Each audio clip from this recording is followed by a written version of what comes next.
Good morning, students. Today we are going to learn that lesson name was Life on Earth. Life on Earth. हा एक lesson आहे. हा इतिहासामध्ये हा number 3चा lesson असून page number 12 and 13. Page number 12 and 13. Everybody open history books page number 12, 13 and 14. The title has given Life on Earth. म्हणजे जमिनीवरील जीवन, जमिनीवरील किंवा पृथ्वीवरील जीवन. तुम्हाला सर्वांना माहिती आहे की वेगवेगळ्या प्रकारचे प्रश्न तुमच्या मनामध्ये येत असतात. मग ते प्राण्याविषयी असो किंवा जंगलाविषयी असो किंवा जमिनीवरील असणाऱ्या काही आश्चर्यकारक काही गोष्टी असतात याविषयी असो. म्हणजे तुम्हाला जर साधं विचारलं की चंद्राचा शोध कोणी लावला, सूर्याचा शोध कोणी लावला, जमिनीचा शोध कोणी लावला, तर या प्रश्नांची उत्तरे तुमच्याकडे कधीच नसेल. किंवा तुम्ही तुमच्या आजोबांना विचारा, तुमच्या आईवडिलांना विचारा किंवा इतर जे काही तज्ज्ञ जे व्यक्ती असतात त्यांनासुद्धा विचारा, या प्रश्नांची उत्तरे तुमच्याकडे प्रॉपर प्रश्नांची उत्तरे नसतील. मग व्यक्ती तितक्या प्रवृत्ती म्हणजे वेगवेगळ्या व्यक्तीकडून वेगवेगळ्या प्रश्नांची उत्तरे तुम्हाला मिळतील. प्रश्न एकच असतील पण उत्तर त्याचे कसे असेल, वेगवेगळे असेल. जे अशा प्रकारचे जे काही प्रश्न असतात या प्रश्नांचा शोध आपण इतिहासामध्ये घेण्याचा प्रयत्न करत असतो. त्याचबरोबर आपण या जमिनीवर राहत असतो. कुणाला 50 वर्ष, कुणी 50 वर्ष राहत असतात, कुणी 100 वर्ष राहत असतात, कुणी 70 वर्ष राहत असतात, कुणी 30 वर्ष राहत असेल, कुणी 1 दिवस राहत असेल, कुणी 2 दिवस राहत असेल. हे सर्वांना माहिती आहे की हे आपण सगळे जमिनीवर राहत असतो. जमिनीवर वेगवेगळ्या प्रकारचे प्राणी राहत असतात, जमिनीवर वेगवेगळ्या प्रकारचे पक्षी राहत असतात, जमिनीवर वेगवेगळ्या प्रकारचे झाडे राहत असतात. परंतु असं कोणीच सांगू शकत नाही की सर्वात पहिल्यांदा वनस्पती किंवा झाड कुठलं असेल, सर्वात पहिला प्राणी कुठला असेल, सर्वात पहिला मनुष्य प्राणी कुठला असेल आणि कसा असेल. या सर्व प्रश्नांची उत्तरे आपण शोधण्याचा प्रयत्न करीत असतो. परंतु वेगवेगळ्या व्यक्तींकडून किंवा तज्ज्ञ व्यक्तींकडून त्या प्रश्नांची वेगवेगळी उत्तरे आपल्याला पाहायला मिळतात. आज आपण अशाच प्रकारे काही आश्चर्यचकित काही गोष्टी आहेत की सर्वात पहिला मनुष्य प्राणी या धर्तीवर कसा असेल, त्या मनुष्य प्राण्याची उत्पत्ती कशी झालेली असेल, त्याही अगोदर मनुष्य कसा राहत असेल, त्या अगोदर तो मनुष्य काय करत असेल, तो कुठल्या प्रकारचे पदार्थ खात असेल, कुठल्या प्रकारचे अन्नसेवन करत असेल, कोणत्या पद्धतीच्या घरामध्ये राहत असेल, या सर्व प्रश्नांची उत्तरे, आश्चर्यकारक उत्तरे आपल्याला या लेसनमध्ये पाहायला मिळतील. Therefore, we are going to learn that lesson name was Life on Earth. Life on Earth. There are the 3 questions. These 3 questions answer we are finding in this lesson. First question, formation of the earth. Formation of the earth. Second, beginning of life on the earth. या जमिनीवर सुरुवातीतलं जीवन कसं असेल. Then the animal world on the earth. जगामधले कुठले प्राणी असेल, कशा प्रकारचे प्राणी असेल या जगामध्ये असेल, अशा प्रकारच्या सर्व प्राण्यांची इन्फॉर्मेशन सुरुवातीमध्ये जे काही प्राणी असेल त्या सर्व प्राण्यांची इन्फॉर्मेशन किंवा त्यांचं जीवन कसं असेल याविषयी आपल्याला या पाठामध्ये पाहायचं आहे. म्हणजे देर are the 3 informations: formation of earth, beginning of life on the earth, the animals world on the अर्थ. 3 informations we are finding in this lesson. Formation of the earth. First is a formation of the earth. There are some questions we all wonder about. For example, how did the earth on which we live come to be? When did that happen? Was it always the way we see it today, or has it undergone changes? It has changed. What exactly are those change? पृथ्वीचा structure कसं असेल, पृथ्वी कशी असेल, पृथ्वीचा वरचा भाग कसा असेल, आतील भाग कसा असेल, त्यापेक्षा खालचा भाग कसा असेल. जसं आज आपण चंद्र वरती पाहत असतो, सूर्य आपण वरती पाहत असतो, पण त्यांच्याही खाली आपण राहत असतो, म्हणजे पृथ्वीवर राहत असतो. अशाच प्रकारे पृथ्वीच्या खाली सुद्धा कोणी राहत असेल का, पृथ्वीच्या वर कोणी राहत असेल का, पृथ्वीच्या खाली कोणी राहत असेल का, पृथ्वीच्या बाजूला कोणी राहत असेल का, पृथ्वीच्या शेजारी कोणी राहत असेल का, म्हणजे कुठले तरी ग्रह असेल का, आपण त्याला प्लॅनेट म्हणत असतो. म्हणजे अशा प्रकारचे ग्रह पृथ्वीच्या खाली किंवा पृथ्वीच्या वर असतात का, हे सगळं आपल्याला पाहायचं आहे. बघा, there are some questions we or wonder about. असे काही प्रश्न असतात त्यावर आपल्याला आश्चर्यकारक गोष्टी किंवा आश्चर्य आपल्याला वाटत असतं. For example, how did the earth on which we live come to be. आपण आज राहत आहोत याही अगोदर आपण जे काही आपले मनुष्य प्राणी राहत होते तेव्हाची पृथ्वी कशी असेल आणि आज आपण राहत असेल आजची पृथ्वी कशी असेल, याच्यामध्ये काही चेंजेस झालेले असेल. आज आपण ज्या शाळेमध्ये शिक्षण घेत आहोत ती पहिल्यांदा शाळा नव्हती. आपण हे बिल्डिंग बांधलेली आहे 2003 2004 किंवा 2005 ही बिल्डिंग बांधलेली असेल, परंतु त्याही अगोदर या बिल्डिंगवर काय असेल, शेती असेल. त्याही अगोदर बिल्डिंगच्या जागेवर काय असेल, शेती असेल. या एक शेतीच्या अगोदर काय असेल, जंगल असेल. जंगलाच्या अगोदर काय असेल, घनदाट जंगल असेल. पण त्याही अगोदर काय असेल हे आपल्याला माहीत नाही. म्हणजे आपण त्याच्यामध्ये काही डेव्हलपमेंट घडून आले, चेंजेस घडून आणलेले आहेत, म्हणून याच्यावर बदल झालेला आहे. अशाच प्रकारे या वेगवेगळ्या शहरामध्ये वेगवेगळ्या जागेवर काहीतरी चेंजेस घडून आणलेले आहे आणि हा चेंजेस आता आपल्याला पाहायला मिळत आहे. परंतु याही अगोदर ही जमीन कशी होती, पडीत स्वरूपाची होती, जंगले होती, अशा प्रकारचं वातावरण या अगोदर जमिनीवर होतं. On which we live come to be. When did that happen? What was it always way we see it today, or has it undergone changes? आता आज आपण जमिनीवर राहत आहेत ती जमीन आणि या अगोदर जमीन, आज जमिनीमध्ये काय चालत आहे, त्या अगोदर काय चालत होतं, हे सगळे चेंजेस आपल्याला पाहायचे आहे. तुम्हाला सर्वांना माहिती आहे आपण बोरवेल मारत असतो. बोरवेल मारल्याच्यानंतर आपण जमिनीमधून जे पाणी असेल ते पाणी आपण वरती घेत असतो. म्हणजे जमिनीच्या पोटामध्ये जे काही असेल ते आपण मशीनच्या माध्यमातून किंवा मशिनरीच्या माध्यमातून किंवा बोरवेलच्या माध्यमातून ते बाहेर घेत असतो. जमिनीच्या पोटामध्ये काय, पाणी आहे. फक्त पाणीच असेल का, पाण्याच्या व्यतिरिक्त इतर काही वस्तू असेल, फॉर एक्झाम्पल सिल्वर आहे, गोल्ड आहे, कोल आहे. तुम्ही नेहमी बघितलं असेल कोळसा सुद्धा आपण काय कशात घेत असतो, जमिनीमधून घेत असतो. म्हणजे जमिनीच्या पोटामध्ये ज्या काही वस्तू आहेत त्या वस्तूसुद्धा आपण घेत असतो. परंतु कुणी असं विचारलं तुम्हाला की कोळसा कोणी बनवला असेल, कोळसा कधी बनवलेला असेल, सगळ्यात पहिल्यांदा सुरुवातीमध्ये कोळसा कोणी काढलेला, सर्वात प्रथम कोळशाचा सर्वात प्रथम संशोधन कोणी केलं असेल, कोळशापासून कुठल्या वस्तूंचा वापर करता येतो हे सर्वात प्रथम कोणी शोधलेलं असेल. काही प्रश्न तुम्हाला उत्तरं मिळतील आणि काही प्रश्न तुम्हाला उत्तरं मिळणार नाही. किंवा कोळसा कंपनीमध्ये का बरं तयार होत नसेल, कोळसा आपल्या घरी का बरं तयार करत नसेल, अशा प्रकारचे विविध आश्चर्यकारक प्रश्न तुम्हाला विचारल्या जात असतील किंवा तुमच्या मनामध्ये येत असतील. Then some changes has given there on this earth. आपण या जमिनीवर जर बघितलं असेल तर आपण काही चेंजेस बघितलेले असेल.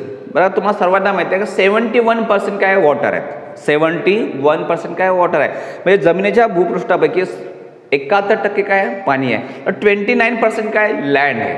आपण जिथे आपण राहू शकतो, जगू शकतो किंवा इतर जे काही मानव प्राणी आहे किंवा इतर काही जंगली प्राणी आहे किंवा रानटी प्राणी आहे किंवा इतर जे काही प्राणी असतील ते फक्त जमिनीवर राहू शकतात, पाण्यामध्ये राहू शकत नाही. पाण्यामध्ये जे प्राणी राहत असतात ते अतिशय कमी प्रमाणात राहत असतात, त्याला आपण जलचर प्राणी आपण नेहमी म्हणत असतो. तर पृथ्वीवर काही चेंजेस झालेले असतात. आज आपण साधं एक उदाहरण दिलं, तुमचं शहर आहे समुद्रपूर, हे तुमचं शहर आहे. समुद्रपूर आज शहर आहे, परंतु या काही वर्षाच्या अगोदर किंवा हजारो वर्षाच्या अगोदर तिथे काय असेल, जंगले असतील. मग कुणीतरी एक व्यक्ती राहिलेला असेल आणि या माध्यमातून हळूहळू एकापेक्षा जास्त घरे तयार झालेली आहेत आणि जास्त घरे तयार झाल्याच्या नंतर इथे व्यक्ती राहू लागले आहेत. म्हणजे एक छोटंसं शहर बनलेलं आहे. परंतु शहर बनण्याच्या अगोदर काय होतं, याच्यामध्ये जंगल होता. म्हणजे अशा प्रकारे विविध ठिकाणी या पृथ्वीवर चेंजेस आलेले आहेत आणि चेंजेस आलेले आहेत म्हणून आपल्याला ते वेगवेगळ्या प्रकारचं पाहायला मिळत आहे. परंतु या अगोदर जमिनीवर काय होतं हे आपल्याला सुद्धा माहीत होतं. आपण हे जे लोकांकडून किंवा तज्ज्ञांकडून माहिती करून घेत असतो किंवा पाठ्यपुस्तक इतिहासामध्ये जे काही पुस्तकं असतात ते वाचन करून आपण ते समजून घेत असतो. म्हणजे पृथ्वीवर काही बदल झालेले आहेत आणि ते बदल आपण पाहत असतो. Next, on the basis of scientific research it is now believed that around 4.5 billion years ago an enormous clouds of very hot gases and dust spinning at a great speed was formed in a space. बघा, एक छोटंसं त्यांनी एक उदाहरण दिलेलं आहे. प्रत्येक एक रिसर्च केलेला आहे. जे तज्ज्ञ लोक असतात, जे सायंटिफिक रिझनवर जे लोक जे असतात, खूप वैज्ञानिक दृष्टिकोनातून जे विचार करणारे लोक असतात किंवा त्यांची संशोधन प्रवृत्ती त्यांच्यामध्ये असतात किंवा चिकित्सक वृत्ती ज्या व्यक्तींकडे असतात, त्या व्यक्तीच्या म्हणण्यानुसार according to the great scientist they said that around the 4.5 billion years ago, म्हणजे 4.5 बिलियन्स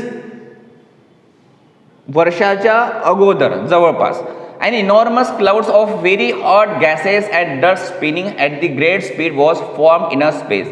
या जगात प्रचंड गॅसेस आणि डस्ट स्पिनिंग झालेला, खूप डस्ट आणि गॅसेस खूप वाढलेल्या होत्या आणि डस्ट आणि गॅसेस वाढल्याच्या नंतर त्याचा एक खूप फोर्सफुली त्या गॅसेस निघालेल्या होत्या, फोर्सफुली डस्ट निघाल्या होत्या आणि त्या सगळ्या डस्ट आणि गॅसेसचा एका जागी थर बनलेला होता आणि तो थर असा खूप घट्ट बनलेला होता, एक जाडा बनलेला होता आणि असं करता करता तो थर वाढत गेलेला होता आणि थर वाढल्याच्या नंतर एक विशिष्ट असा एक भूप्रदेश तयार झालेला होता आणि त्या भूप्रदेशाला आपण नाव दिलेलं काय, पृथ्वी.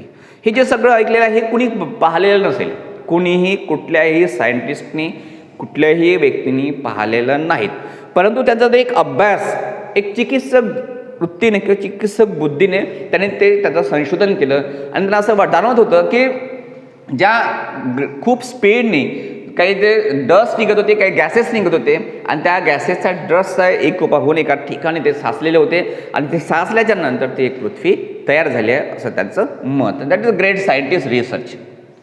To be great speed caused its circular motion and great speed caused it to be divided into the several portions, thus creating the sun and the planets which revolves around the sun. हे सगळं कसं round एक circle wise त्याचा speed होती, circle wise ते spinning होत होतं आणि त्याच्यामध्ये एका ठिकाणी ते साचलेलं होतं, बनलेलं होतं आणि त्यामुळेच काय होतं ते एका जागी कलेक्ट तयार झालेलं आहेत.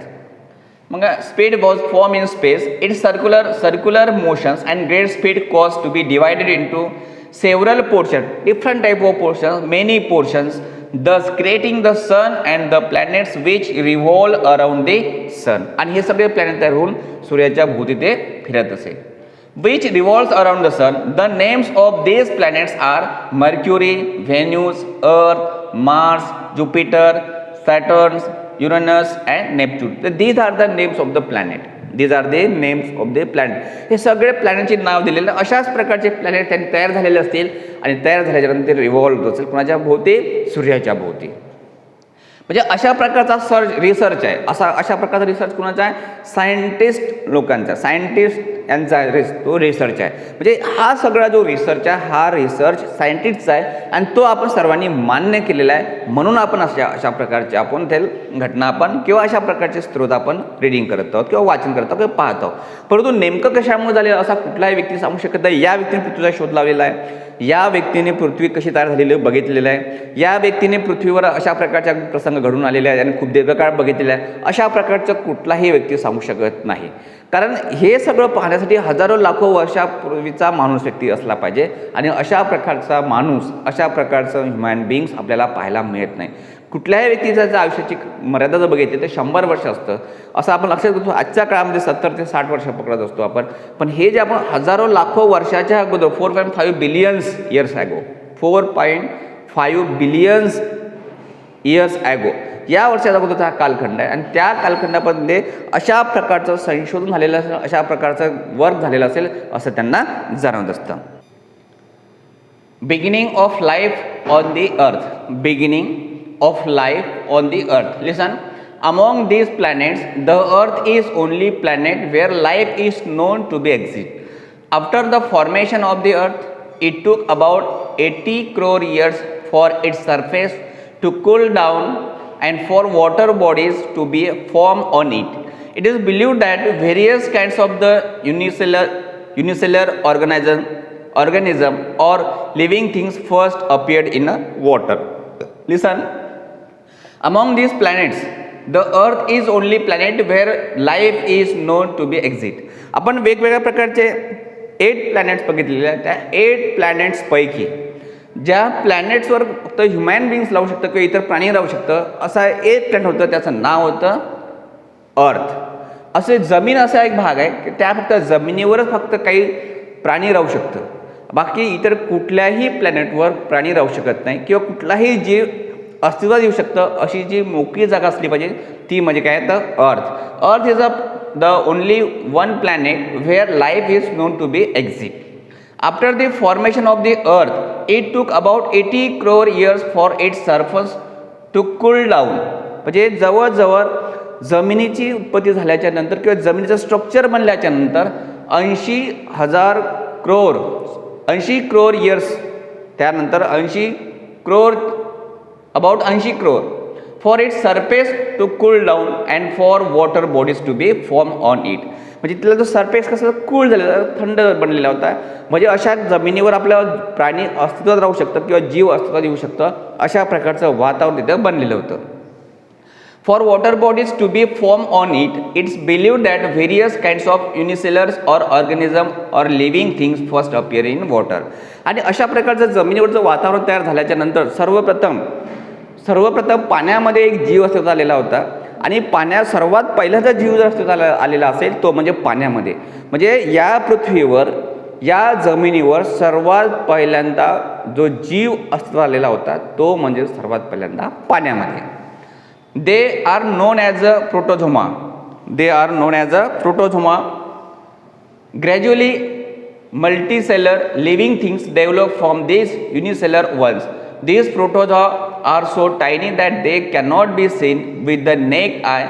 We need a microscope see them. तर सर्वात पहिला जो प्राणी जर आलेला असेल, या पाण्यामध्ये अस्तित्वात आलेला असेल तो म्हणजे प्रोटोझा. प्रोटोझा नावाचा एक छोटासा प्राणी, छोटासा जीव या पाण्यामध्ये अस्तित्वात आलेला होता. परंतु तो आपण स्वतःच्या उघड्या डोळ्यांनी कधीच पाहू शकत नव्हतो. तो आपल्या स्वतःच्या डोळ्यांनी आपण कधीच पाहू शकत नव्हतं. तो जर पाहायचा असेल आपल्याला तर मायक्रोस्कोपच्या माध्यमातून आपण ते पाहू शकतो. We can see through the microscope to protozoa. Then अशा प्रकारचं एक छोटंसं चित्र बघा. A unicellular organism seen through a microscope. हा एक छोटासा प्रोटोझोआ आपल्याला या दुर्बीणच्या माध्यमातून आपल्याला पाहायला मिळतं. दिस इज अ मायक्रोस्कोप. हे काय आपल्याला एक छोटंसं मायक्रोस्कोप आहे, ज्या मायक्रोस्कोपच्या माध्यमातून आपण छोटासा जीव आपण पाहू शकतो. Then the animal world on the earth. The animal world on the earth. The living world on the earth consists of plants and animals. Here we shall take into the account the animal world. The following are some of the main characteristics of animals. बघा, इतर जे काही प्राणी जे होते ते प्राणी काही हजारो वर्षाच्या नंतर किंवा करोड वर्षाच्या नंतर ते त्याच्या जमिनीवर अस्तित्वात आलेले होते. जे सगळ्यात पहिला प्राणी कशामध्ये अस्तित्वात आलेला होता? पाण्यामध्ये.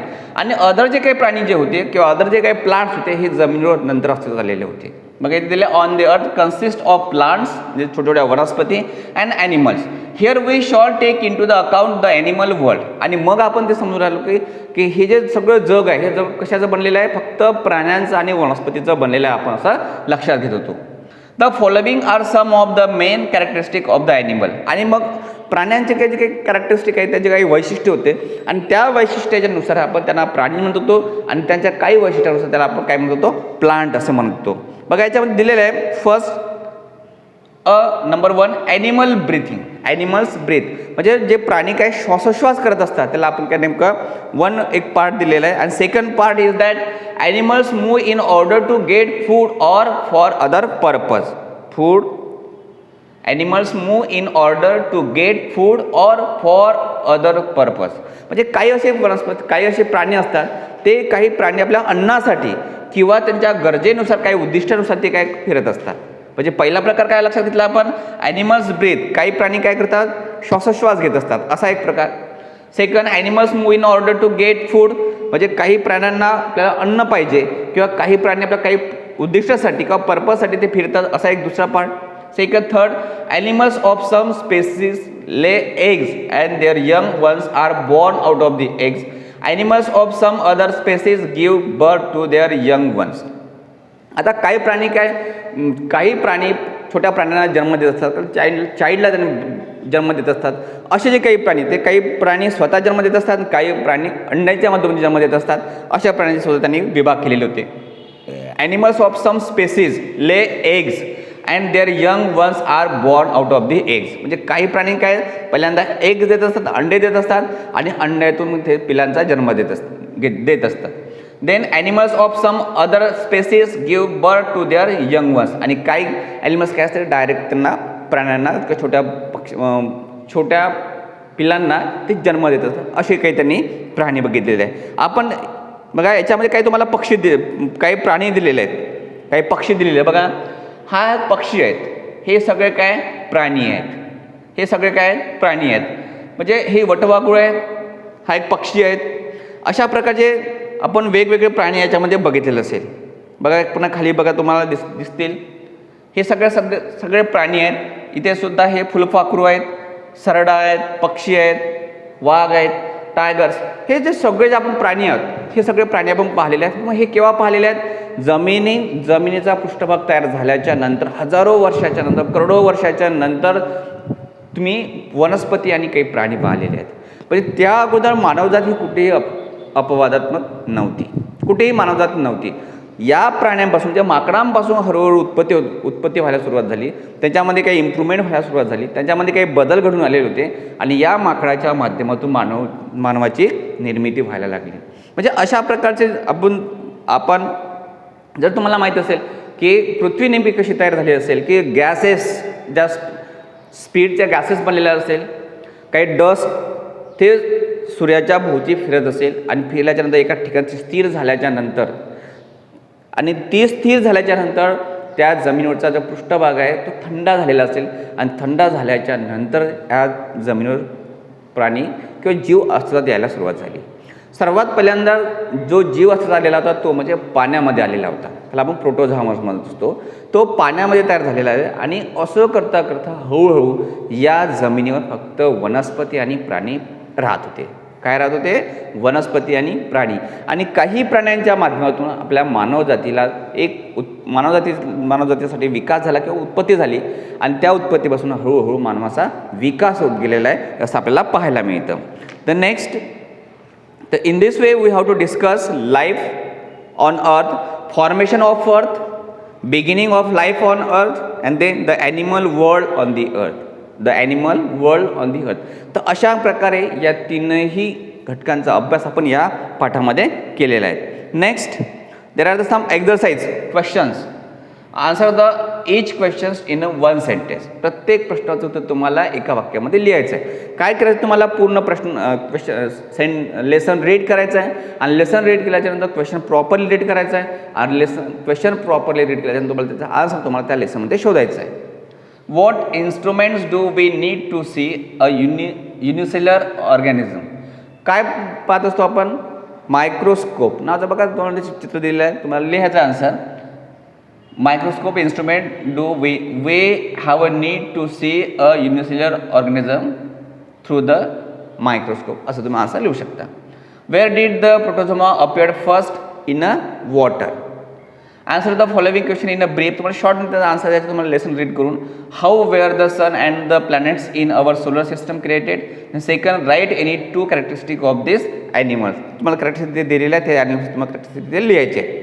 Then find the names of the planets in the box below. या बॉक्सच्या माध्यमातून तुम्हाला त्या 9 जे प्लॅनेट्स दिलेले आहेत त्या 9ही प्लॅनेटची तुम्हाला नावं तुम्हाला शोधायचे आणि त्याला सर्कल करायचे आहे. त्याला काय करायचं आहे? सर्कल करायचं आहे.